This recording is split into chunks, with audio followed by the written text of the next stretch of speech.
చెప్పండి. యూదా బెత్లెహేములోని.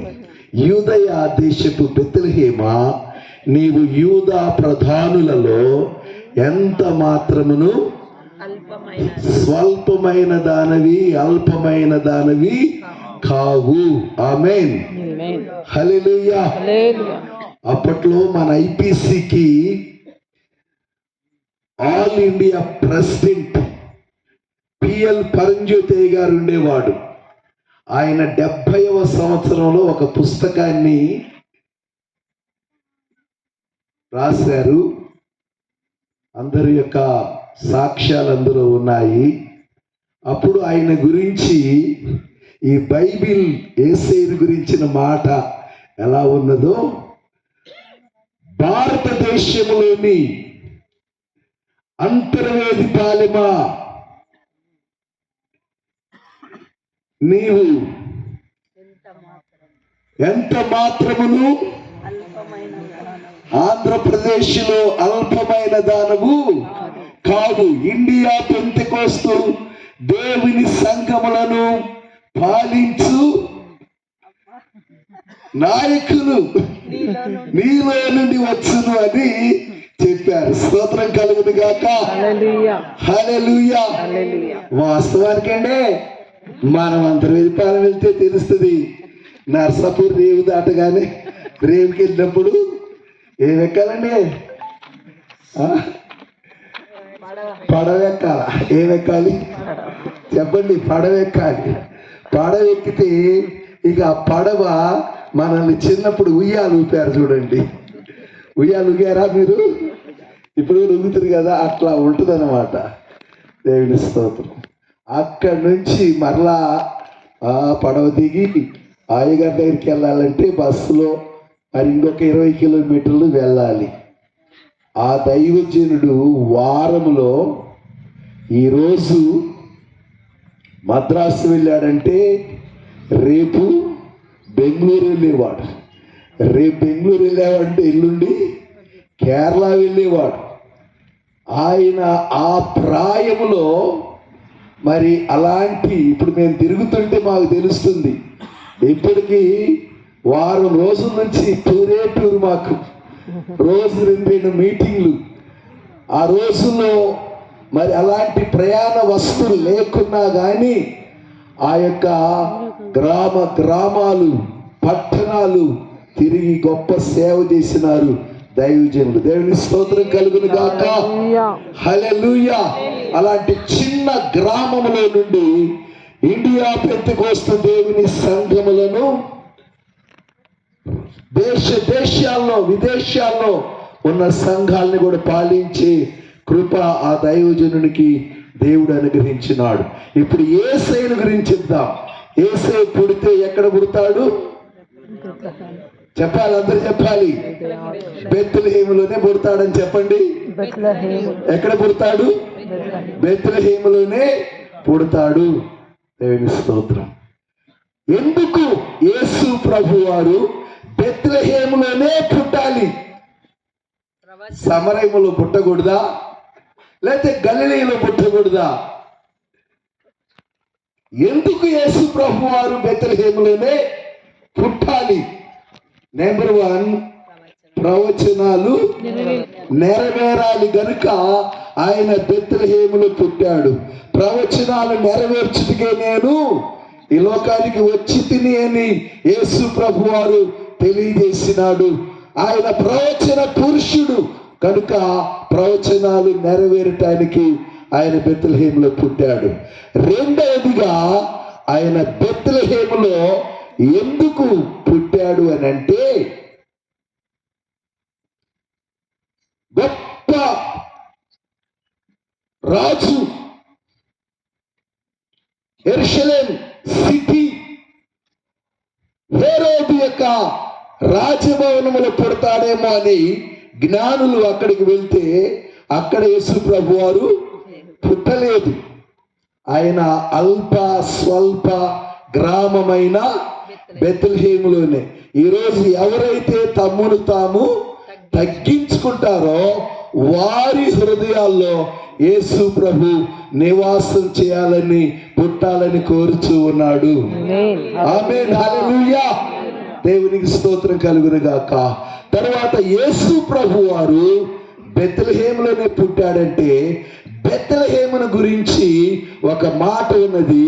ఇంగ్లీషులో బెత్లెహేమును గురించి ఏమున్నదంటే హౌస్ ఆఫ్ బ్రెడ్. బెత్లెహేమ్ అనే మాటకు అర్థం ఏంటి? రొట్టెల ఇల్లు. జీవాహారమై ఉన్న యేసయ్య ఏమన్నాడు? జీవాహారమును నేనే, పరలోకము నుండి వచ్చిన జీవాహారమును నేనే అని యేసయ్య చెప్పినాడు. కనుక దేవుని యొక్క బిడ్డలారా, దేవుని స్తోత్రాలు, ఎవరిలో వాక్య సమృద్ధి ఉంటుందో వారిలో యేసయ్య పుడతాడు. ఆమేన్, హల్లెలూయా. ఎంత మంచి వాళ్ళకైనా కానీ అప్పుడప్పుడు కష్టాలు వస్తాయి, అప్పుడప్పుడు కరువు వస్తుంది. మాకు అసలు ఏ కష్టాలు రావు, ఏ కరువు రాని మంచి వాళ్ళు ఎవరని ఇక్కడ ఉండే చేతులు ఎత్తండి. ఆదారాజు గారి జీవితం అంతా కూడా కరువే కష్టాలే. ఇప్పుడు దా సాక్షి ఉన్నారు కదా. దేవుని బిడ్డలారా, ఈ కష్టాలు కరువు వచ్చినాయని మన సిస్టర్ గారు ఏం చేశారో తెలుసా?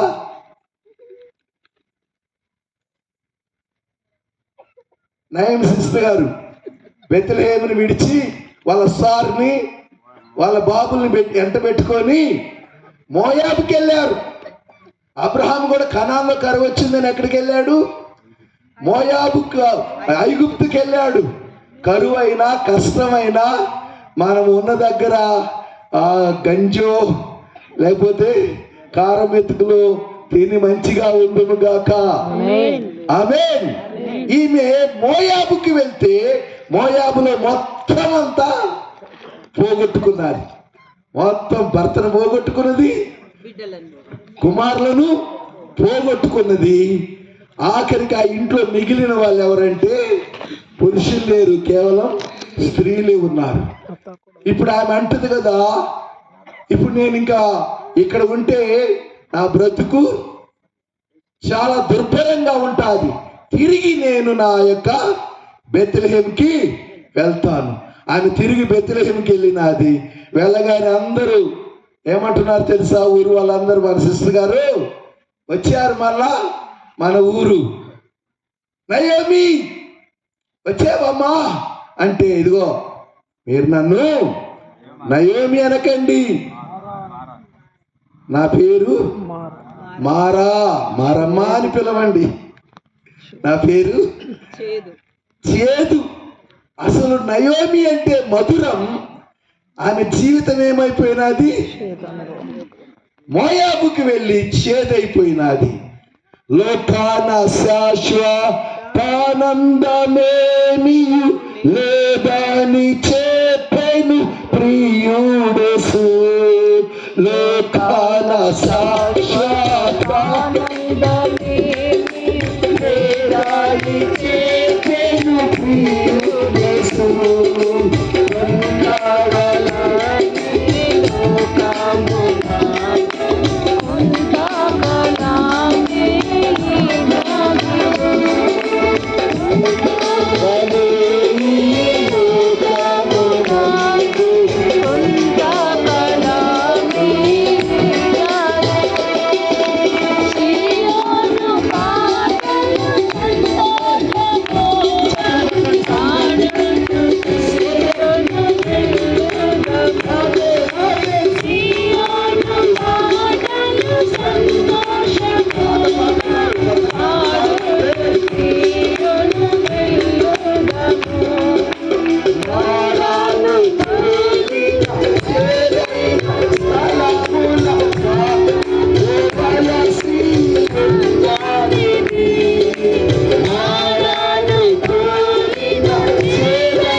ఉన్నది. ఈరోజు మీ జీవితంలో బెత్లెహేమును విడిచి మోయాబుకి వెళ్ళినట్లయితే అన్ని కూడా పోగొట్టుకుంటాం, సర్వాన్ని కోల్పోతాం. కానీ దేవునికి బిడ్డలారా, ఆమె గ్రహించి మరలా బెత్లెహేమునకు వచ్చినది, మరలా ఆమె దీవించబడ్డది. స్తోత్రం కలుగును గాక. హల్లెలూయా. ఆమె కోడలైనటువంటి రూతు పద్ధతి ప్రకారం మరలా ఆమె గొప్ప భూస్వామి అయిన బోయాజును వివాహం చేసుకుని ఆ యొక్క వంశాన్ని నిలబెట్టినది. యేసు ప్రభు వంశములో ఒక ముఖ్యమైనటువంటి స్త్రీగా ఉన్నది. స్తోత్రం కలుగును గాక. బెత్లెహేము వాళ్ళు పద్ధతి కలిగిన వాళ్ళు. చెప్పండి చెప్పండి, బెత్లెహేము వాళ్ళు ఎలాంటి వాళ్ళు? ఈ దినాలు వివాహాలు చేసుకుంటే పద్ధతులే ఉండవు చాలా మందికి. దేవుని స్తోత్రం కలుగును గాక. రూతు ఎలా వివాహం చేసుకున్నది బోయజుని? ఒక పద్ధతి ప్రకారం. దేవుని స్తోత్రం. ఇంకొకటి బెత్లెహేమును గురించి చెప్పాలంటే, మొదటి సమూయేలు గ్రంథం 16వ అధ్యాయములో బెత్లెహేమీయుడైన యెష్షయి ఇంటికి ప్రవక్త అయిన సమూయేలు వచ్చినాడు. ఇశ్రాయేలులో ఎవరినైనా ఒకరిని రాజుగా చేయాలి. యెషయా కుమారులలో 8 మంది కుమారులు ఉన్నారు. ఎవరైనా ఒకరిని రాజుగా చేయాలని అక్కడికి వెళ్తే ఆ ఊరు వారందరూ కూడా ప్రవక్త అయ్యగారు మన ఊరు వస్తున్నారని అబ్బాబ్బా ఊరు వాళ్ళందరూ. మేము కొన్ని స్థలాలకు వెళ్తే మీరు కూడా గమనించాల, మీరు కూడా బాగా గమనించాలి. కొన్ని ఇళ్ళకి వెళ్తారు కదా, కొన్ని ఇళ్ళకి వెళ్ళినప్పుడు ఆ ఇంట్లో వాళ్ళు మనం తిరిగి వచ్చేటప్పుడు ఆ కుర్చీల మీద నుంచి లేవరు, ఆ ఇల్లు గడప దాటి బయటికి రారు. అప్పుడు దాని యొక్క సింబల్ ఏంటో తెలుసా? ఎందుకు వచ్చింది మీరు? పని లేకొచ్చారా అన్నట్లుగా కొంతమంది ఉంటారండి. ఇక కొంతమంది ఏం చేస్తారో తెలుసా? కొంతమంది ఏం చేస్తారు, మనం ఆ ఊరు వాళ్ళ ఇంటికి వెళ్ళినప్పుడు అక్కడ నుంచి వాళ్ళు కొంచెం గేటు దాకా వస్తారు. అంటే ఈరోజు మీరు వెళ్ళొద్దు, మాతోటే ఉండండి అనేదిగా ఒకటి అనిపిస్తుంది. దేవుని స్తోత్రాలు. ఇక అదే కాదు, మనం ఎక్కే బస్సు దాకా వచ్చారనుకోండి, అస్సలు మన మీద వాళ్ళకి వల్లమాన ప్రేమ ఉన్నది కనుక అక్కడ దాకా మనల్ని, మేము ఆయా జిల్లాలకు వెళ్తా ఉంటే కొంతమంది ఇక మేము వెళ్ళే కారుకి ఇట్లా అక్కడ దాకా నిలబడతారు. స్తోత్రం కలుగును గాక. అంటే వాళ్ళ ఆశ మా అయ్యగారు మరలా రావాలి, మరలా రావాలన్న వారంతా స్తోత్రం చెప్పండి. హల్లెలూయా. ఆదవ రాజు గారు మరలా రావాలన్న వారు స్తోత్రం చెప్పండి. హల్లెలూయా. ఆరుణ్ పాస్టర్ మరలా రావాలన్న వారు స్తోత్రం చెప్పండి. హల్లెలూయా. దేవుని నామమున స్తోత్రం కలుగును గాక. దేవుని బిడ్డలారా, ఆ ఊరు వాళ్ళు ఈ ప్రవక్త అయిన సమూయేలు వస్తుంటే ఆయన ఎదుర్కొన్నారు. ఏం చేస్తున్నారు? ఎదుర్కొన్నారు. మర్యాదస్తులు. అందరు చెప్పండి. యేసు ప్రభు వారు ఎక్కడ పుడతాడో తెలుసా? ఎక్కడ పుడతాడు? పద్ధతి గల వాళ్ళ మధ్యలో, అంటే బెత్లెహేములోనే పుడతాడు. రెండవదిగా చెప్పండి, మర్యాదస్తుల మధ్యలో యేసు ప్రభు వారు పుడతాడు. దేవుని స్తోత్రం కలుగును గాక. హల్లెలూయా. దేవుని నామమున స్తోత్రాలు. ఇంకా ఈ బెత్లెహేము వాళ్ళు ఎలాంటి వారంటే భయపడతా ఉన్నారు ప్రవక్త వస్తే. ఈ దినాల్లో భయం ఉంటే చెప్పండి, భక్తి లేదు, భక్తి ఉంటే భయం లేదు. కానీ బెత్లెహేము వాళ్ళు ప్రవక్త అయిన సమూయేలు వచ్చినప్పుడు భయభక్తులతో, దేవుని స్తోత్రాలు. అక్కడ రాయబడింది కదా 16వ అధ్యాయం క్రింది భాగంలో, దేవునికి బిడ్డలారా, భయభక్తులతో వారు సమూయేలుని ఎదుర్కొనుచున్నారు. అయ్యా, సమాధానంగా వస్తున్నావా? యేసు ప్రభు వారు పుడితే భయభక్తులు కలిగిన వారి మధ్యలోనే పుడతాడు కానీ బజార్లో ఆయన పుట్టాడు. స్తోత్రం కలుగును గాక. హల్లెలూయా.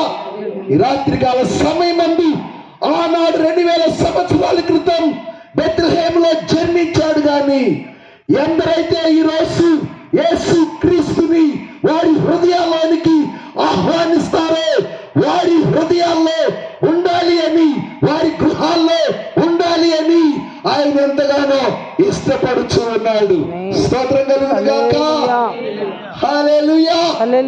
ఈ రోజు మీటింగ్ అయిన తర్వాత మేము ఇక్కడున్న వాళ్ళందరము ఏమనుకుంటున్నామంటే మీ ఇంటికి రావాలనుకుంటున్నాం. డిసైడ్ చేసుకున్నాం. ఎంతమంది మమ్మల్ని మీ ఇంటికి ఆహ్వానిస్తున్నారో ఒకసారి చేతులెత్తండి. వెళ్ళి బాబు నీ దారి.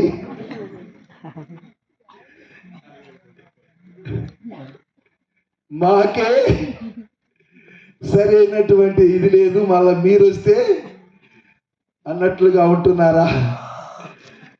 ఒకరోజు మార్గమున 3 దేవదూతలు వెళ్తా ఉంటే ఆ పెద్ద మనిషి 99 సంవత్సరాలు ఆయన ఏం చేశాడో తెలుసా? అయ్యా అయ్యా మీ దండం పెడతా, దయచేసి మా ఇంటికి రండి. ఇంటికి పోదామంటే అది ఏమైనా ఇల్లా? అబ్రహాం గారు ఉండేది ఏమైనా ఇల్లా? చెప్పండి చెప్పండి. ఇల్లు కాదు, అది ఒక గుడారం. ఆ గుడారం కూడా చెట్టు కింద. ఆ చెట్టు కూడా సింధూర మస్తకి వృక్షం క్రింద ఆయన ఉన్నాడు. వారు ఏం చేశారంటే ఆయన ప్రేమ బలవంతం చేస్తే ఆ ఇంట్లోకి వచ్చారు. రాగానే ఆయన ఏం చేశాడు? కొంచెం నీళ్ళిచ్చి మీ ప్రాణాలని అలసట తీర్చుకోండి, కొంచెం భోజనం పెడతాను, తర్వాత మీరు ఇక్కడ రెస్ట్ తీసుకోండి అని కొంచెం స్నాక్స్ ఇచ్చాడు. ఏమి ఇచ్చాడు చెప్పండి? స్నాక్స్ అంటే కొంతమంది స్నేక్స్ ఇస్తారట.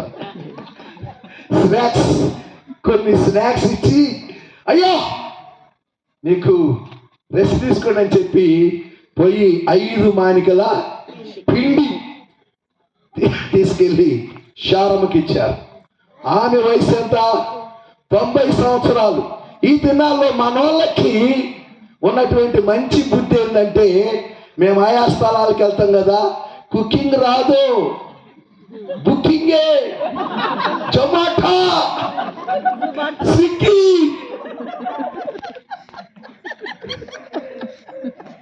కుకింగ్ రాదు, బుకింగ్. అబ్బాబాబా 90 సంవత్సరాలు ఆమె ఏం చేస్తున్నది? పిండి పిసుకుతా ఉన్నది. దేని స్తోత్రం కలిగింది. మళ్ళా ఈయన గారు పోయి ఒక మంచి దూడను వధించి తెస్తే ఇక తందూరి రొట్టెలు, తర్వాత కబాబ్, మటన్ కబాబ్, స్తోత్రం కలిగిన గాక, మంచి కాల్చినటువంటి ఆ మాంసం.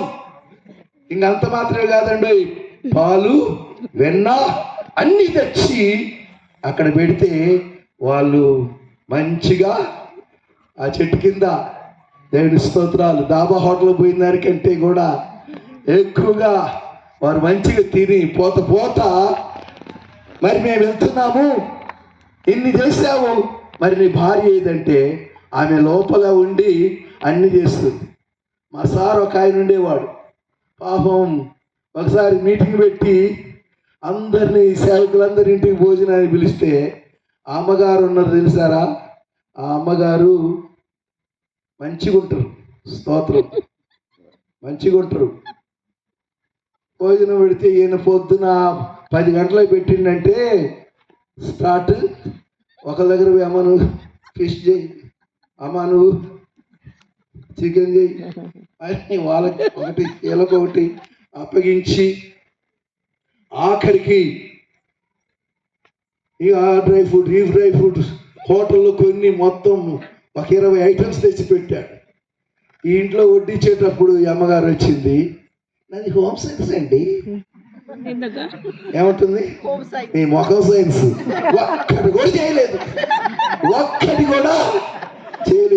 వామ్మో ఇవన్నీ చేసిందా అని అందరూ అనుకోవాలని, అంటే అది ఒక్కటి కూడా మళ్ళా అది హోమ్ సైన్స్ అండి, హోమ్ సైన్స్ అండి. అది మీ హోమ్ సైన్స్ అన్నకుండా ఈ శారా గుడారంలో ఉండి మంచి మంచి డెలిషియస్ శ్రేష్టమైన ఆహారాలు దైవజనులకు వడ్డించింది. వాళ్ళు పిలిచారు, ఆమెను పిలిచినప్పుడు ఆమె వచ్చినప్పుడు అయ్యా మరలా మీదికి ఈ కాలానికి మీ ఇంటికి వస్తాము, అప్పుడు తప్పకుండా అమ్మగారి యొక్క కౌగిట్లో కుమారుడు ఉంటాడు ఆయన అన్నది. స్తోత్రం కలుగును గాక. హల్లెలూయా. ఈ దైవజనులు దీవిస్తే ఆ అమ్మగారు ఏమంటే తెలుసా, అసలు కాలానికి లేదు, అసలు కాలానికి అయితే అని ఉంటుంది. ఏమంటుంది చాలా, ఏమంటుంది చెప్పండి, అసలు కాలానికే కాలేదు. ఈ 90 సంవత్సరాలకి స్త్రీ ధర్మాలన్నీ కూడా నిలిచిపోయింది. మా సార్ కూడా ఎట్లా ఉన్నాడు, ఆ మసలుడైపోయిండు. ఇప్పుడు మాకు సుఖమా?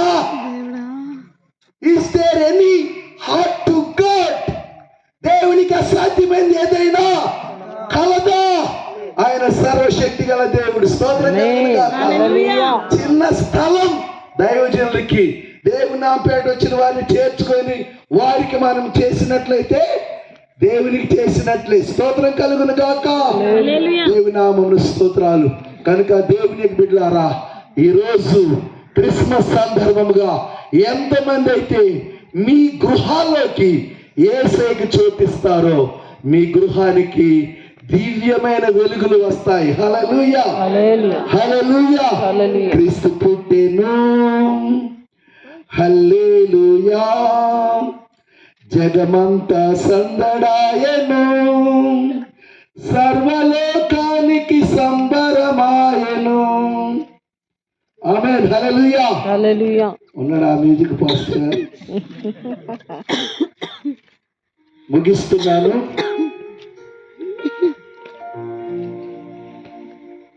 హల్లెలూయా. జగమంతా పండుగాయను, సర్వలోకానికి సందడాయను. క్రీస్తు పుట్టెను, హల్లెలూయా. జగమంతా పండుగాయను, సర్వలోకానికి సందడాయను. చీకు చిందరిపోయే, చీకటంతా తొలగిపోయే. మొదటి చెప్పండి. చీకు చిందరి